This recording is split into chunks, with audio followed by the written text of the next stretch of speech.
अभी तक आप लोग नाच कूद का मनोरंजन देख रहे थे और 12 मासक कहानी सुन रहे थे, लेकिन यहाँ गीत पर ध्यान दे। कहानी कैसे बा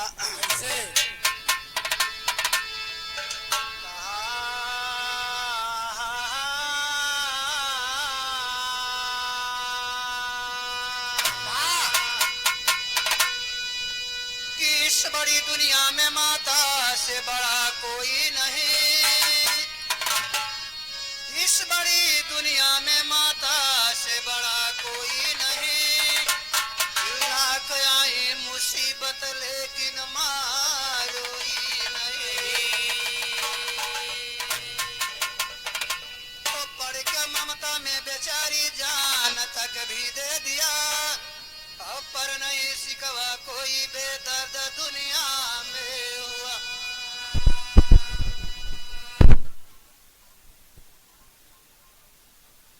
निराली शान है और जो कदर माँ की न किया वो बड़ा बेईमान है। मास्टर कहानी बड़ी दर्दनाक बा। कहानी कहाँ गई और कैसे बा ध्यान दे भैया। तो पाता है यादर पिता अपने पुत्र से, अब पहले जो वादर दिखाता है अपना। सपना माता पिता की जो सेवा किया, श्रवण ने तज प्राण हरिओ मैं अपना।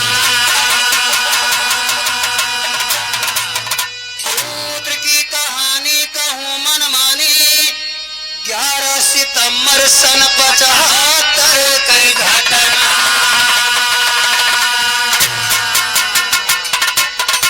यूपी फैजाबाद है जलालपुर बाजार और खास उसी करीब माया का यादव का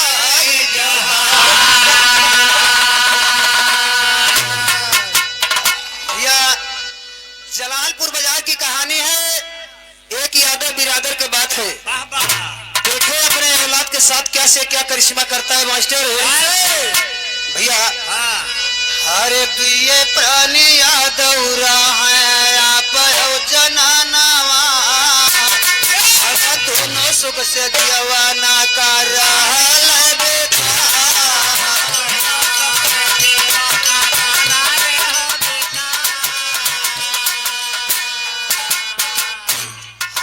कुछ दिन बीता पैदा भैल कलनवा, हर दोनों प्राणी दिल में मगन।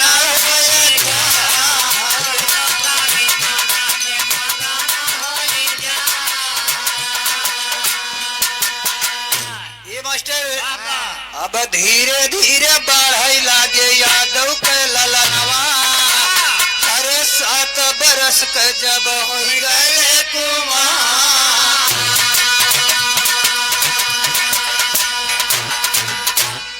अरे नमवा लिखावे मुन्ना जाके इस पुलवा। हरे यगवा के बतिया सुना हो मना।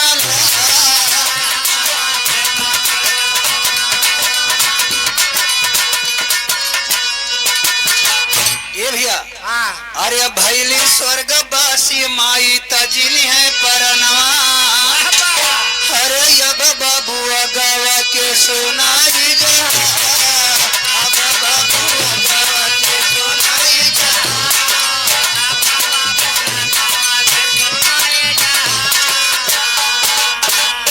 मास्टर बच्चा जब 7 साल का हुआ, बच्चा विद्यालय जाना शुरू कर दिया। उसी दरमियान में बच्चे के माँ का देहांत हो गया। जब बच्चे के माँ का स्वर्गवास हो गया मास्टर, टोला मोहल्ला के 4 छजनी जब इकट्ठा होते हैं तो यादव जी का बड़े प्यार से समझावत है, कहा था कि भाई तो बीते वाली समय ना बात दोसर मेहरारू ले आवा। उसी बच्चे की प्रतिपालना के लिए यादव जी घर में जब दूसरी औरत लावत है तो वो सौतेली माँ बच्चे के साथ में देखा का सलूट करत बा मास्टर। और मोहल्ला वाले 4 जने इकट्ठा होकर बड़े प्यार से समझावत कैसे रहा है कि माना कहनावा यादव लैयावा जननवा, फिर से अपन घरवाया बालेगा।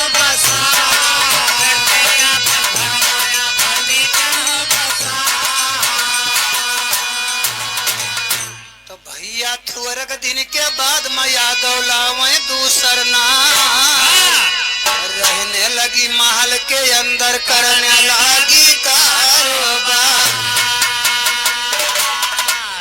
यादव जी उसी बच्चे की प्रतिपालना के लिए घर में दूसरी औरत ला देते हैं। घर गृहस्थी का पूरा कारोबार संभाल लेते बा। लेकिन एक दिन अपने पतिदेव से कहने लगी कहत का रहे कि एक दिन गुजरिया से जरिया पे गईली हरे कहे तनी पिया माना बतिया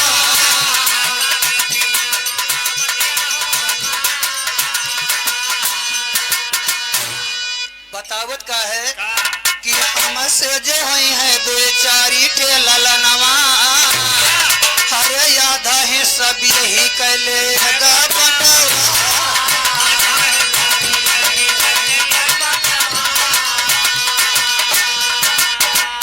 तो माना कहनवा पिया हो या परेशानिया अरे भैया का हमारे लेते हो बलवा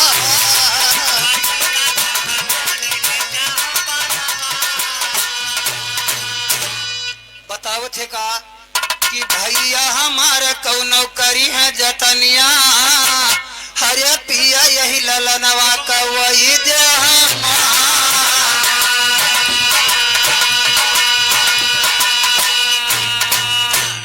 अपने पतिदेव से बता रही है कि आज दिन ये सवत का लड़का अकेला है और शायद हमसे दो चार बच्चे हो गए तो किसी दिन ये सवत का लड़का आधे का कदार अकेला होगा और आधे में हमारे दो चार लड़का रही हैं। ये हमारे लड़का हो कि पहले ये लड़का को खत्म करवा दा। यादव जी मेहरारू के कहे में देखा कर्त का है मास्टर भैया और खाया दिल के अंदर झट साला को लिया बुला सा लैया भैया सरपतवा में आधार और घरी पहाड़ में पढ़ के लड़का स्कूल से घर में पहुंचा जा गिड़ासा पिटाए पहाड़ के सरपते के मोजा में छुपा के रखत है। 4 बजे विद्यालय से बच्चा को घर पे पहुंचा। अरे वो सौतेली माँ बच्चे को एक गिलास पानी तक न पीने दिया। बड़े प्यार से लड़कवा से बोलती बा लेकिन कहत का है मास्टर अरे बोली बचवा से मई महतरिया होना बोली बचवा से मई महतरिया होना बेटा सुन लिया त्या हमारो जे करिया बेटा सुन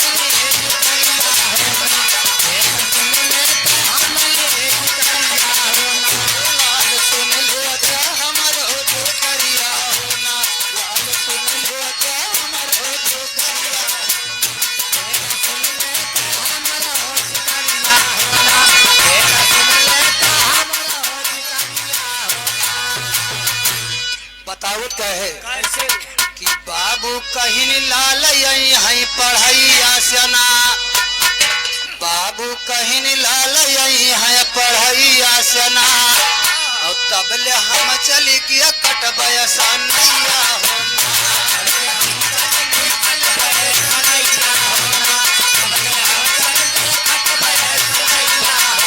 चली किया कट बयसा नैया होना तबले हम चली किया कट बयसा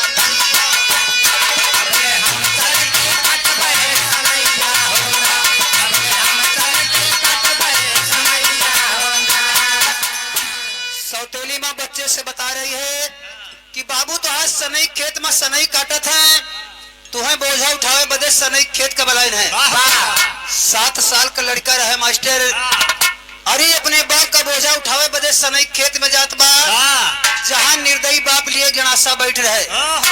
बच्चा अपने बाप के पास जब पहुंचा तो हत्यारा बाप या औलाद के साथ में करत का है मास्टर कभी तारा सुनत लाल गई खेतवा होना यतना सुनत लाल गई खेतवा होना और कबल पकड़े दुष्ट लालन कई हतवा होना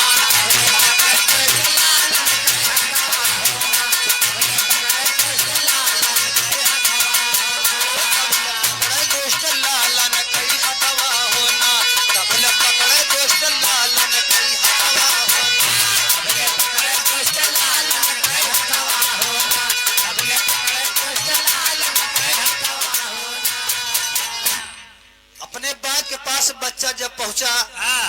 वो निर्दयी बाप बच्चे का हाथ पकड़ के गिरा दिया।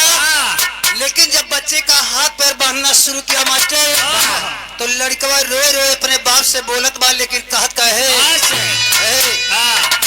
अरे का है कस कस बांधा था बंधनावा हमारे बाबूजी। अरे का है कस कस बांधा था बंधनावा हमारे बाबूजी। और छोड़ दिया क्या यार माँ पर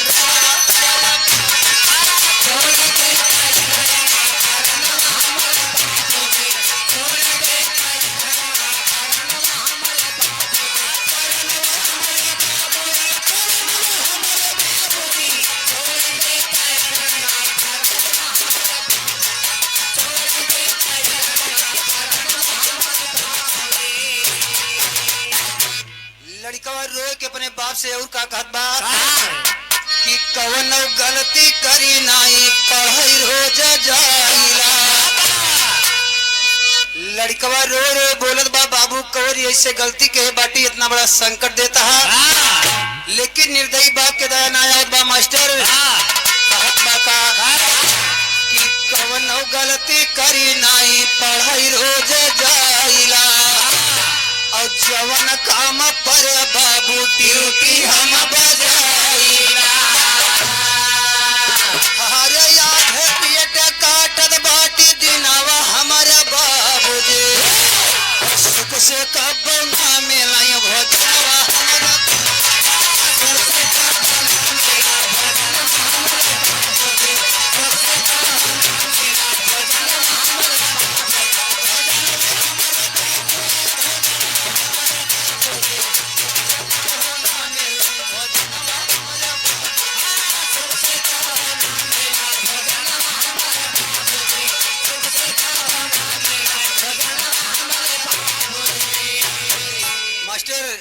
कहत कहे कि कवन गलती भई हमसे बांधा था रसारिया। और सीनावा पर से उतरा बाबू करते मोर पंजाबिया।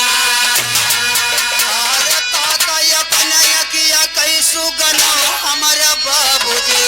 मेरे लड़का थर्रा लय का गना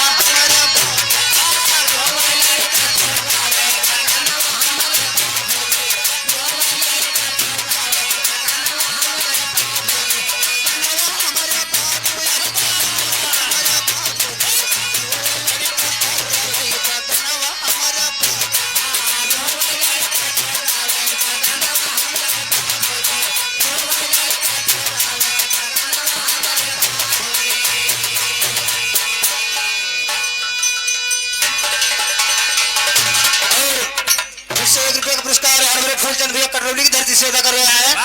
इसी दर्दनाक कहानी पर लाख लाख धन्यवाद भैया के जवानी दिन दिन आगे बढ़े। यार बोले चैतू फूफा की तरफ से 20 रुपए का पुरस्कार प्रदान होता है। लाख लाख धन्यवाद बा। आशीर्वाद की कामना फूफा जी से मैं आशीर्वाद की कामना चाहूंगा। लड़कवा रो रो अपने बाप से इतनी बात बताओ बा मास्टर, लेकिन निर्दयी बाप की दया ना आवत बा। बच्चे का हाथ पर बांध के गिरा दिया। सारे शिकायता लपक के गणासा लाए के मूड काट के चट से अलग कर दे। लेकिन जब सारे का गणासा लावे बदे भेजे थे तो होत का है बाबू छठ साला से बोला अब गणासा लावा जाई। छठ साला से बोला अब गणासा लावा जाई। हरे गणासा लाने चलत साला भगवान के प्रभुताई। गदेला कैसे मारे बनिया राम गदेला कैसे मारे पपिया। अरे तो जैसे हाथ बढ़ावा डसन आ गया बेला गदेला कैसे मारे कैसे हाथ बढ़ावा गदेला कैसे मारे पपिया। कैसे हाथ बढ़ावा डसन आ गया बेला गदेला कैसे मारे जैसे हाथ बढ़ावा डसन आ गया बेला गदेला कैसे मारे। जैसे हाथ बढ़ावा डसन आ गया बेला गदेला कैसे मारे पपिया। कैसे हाथ बढ़ावा डसन आ गया बेला गदेला कैसे मारे पपिया। भैया जौने सरपते के मुजा में गणासा छुपा के रखे जाए माया रूपी भगवान साहब बन के वही गणास के ऊपर बैठ रहे हैं।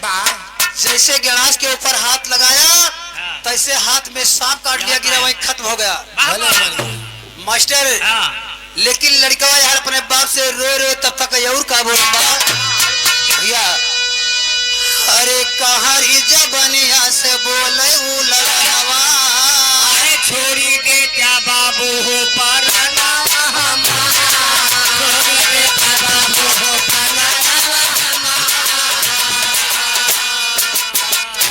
लेकिन हाय निरदैया क्या दर्दिया न आवे, अरे मुहवा मदी भैया गामा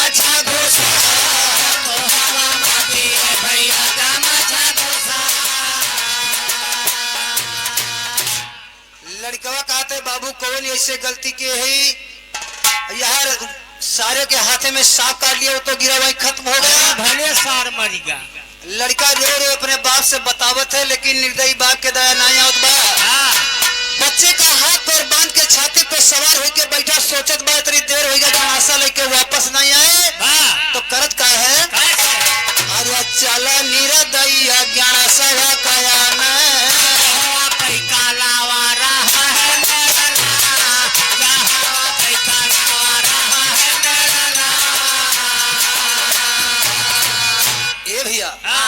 अरे हाथावा बढ़ावे बाबुली का गाना सवा काटली सदया मोती होई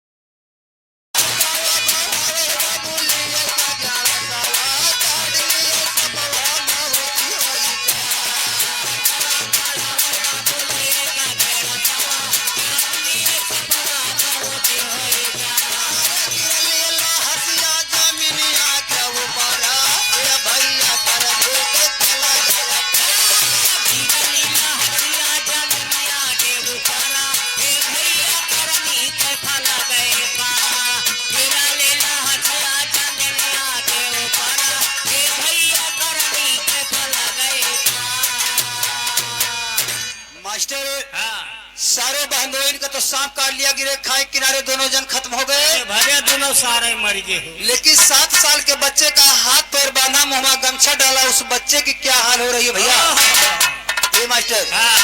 जब पड़ा सकियत जान लाल का हाथन लगाया भाई, तड़ा सकियत जान लाल का हाथन लगाया भाई, अरे एक आदमी दिशा करे तो वही राह से जाई, गदेला कैसे मारे पापिया,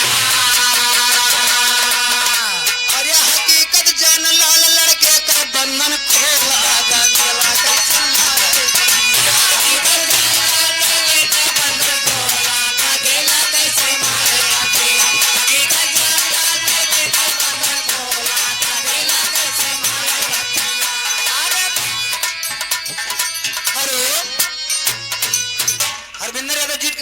भैया तरफ से 10 रुपए का पुरस्कार सीधा कहानी पे लाख लाख धन्यवाद बा, आशीर्वाद की कामना। लेकिन ये मास्टर यार प्रसंग बहुत जल्द है, और यह हकीकत जान लाल लड़के के बंधन खोला,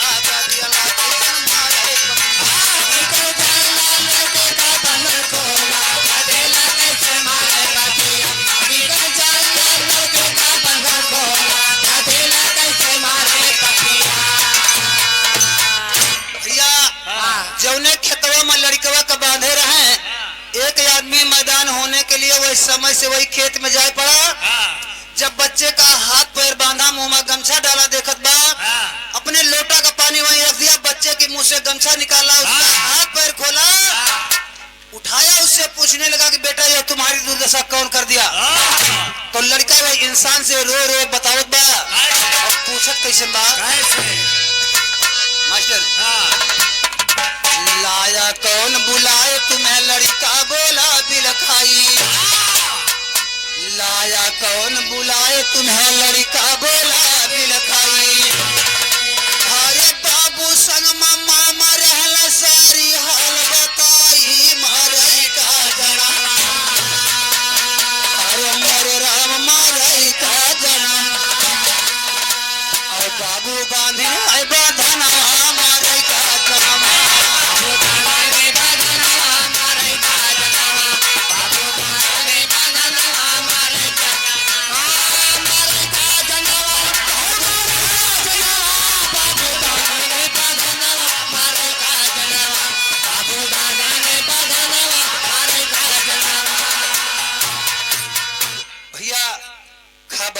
जब गांव भर में जुटा इकट्ठा जाई, जब गांव भर में ये हल्ला होगा कि फलाने अपने औलाद के साथ ये करिश्मा किए थे, अरे गांव की जनता इकट्ठा होकर वही लड़का का देखे बदे सनई खेत में जाते बाबू। लेकिन सनई खेत में पहुंच के मौके पे का देखत है खबर भाई, जब गांव भर में जुटा इकट्ठा जाई, अरे कदम बढ़ाई चले आगे, अरे तू लाश नजर माया ही लगे साबे गया सनवा मारे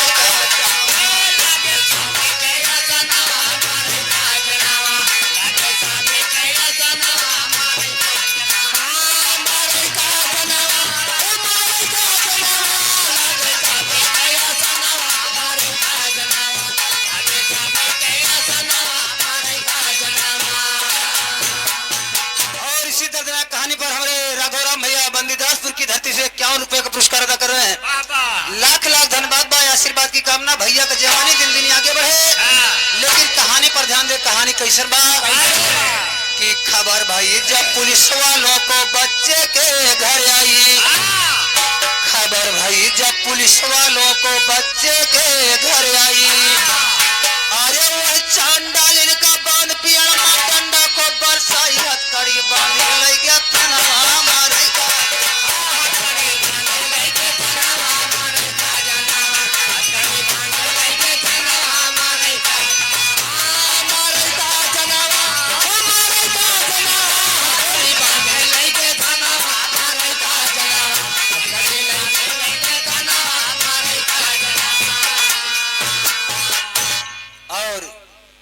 कवि जी लिखे हैं। लिखे कहा है अरे कब हमारे न मरी, अरे कब हमारे न मरी, अजिया करा कई मुरली वाले कब हमारे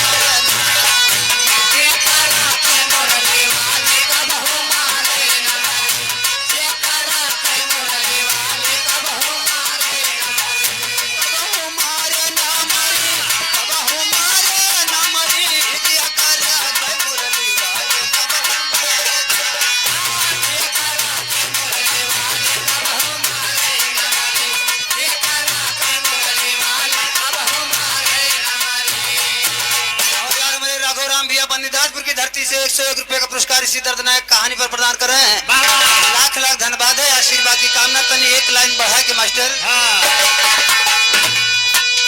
सर के पीर हरि ठार हो माने देवक से नैया, सर के पीर हरि ठार हो माने देवक से नैया, देवक से नैया, देवक से नैया, सर के पीर हरि ठार हो माने देवक से नैया, सर के पीर हरि ठार हो।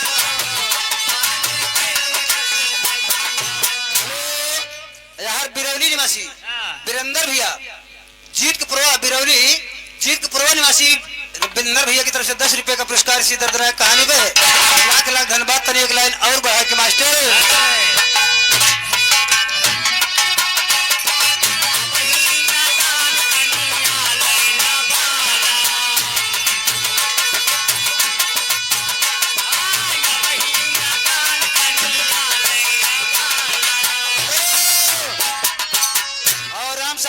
महादेवपुर निवासी भैया की तरफ से 101 रुपए का पुरस्कार इसी तरह कहानी पे। लाख लाख धन्यवाद है, आशीर्वाद की कामना।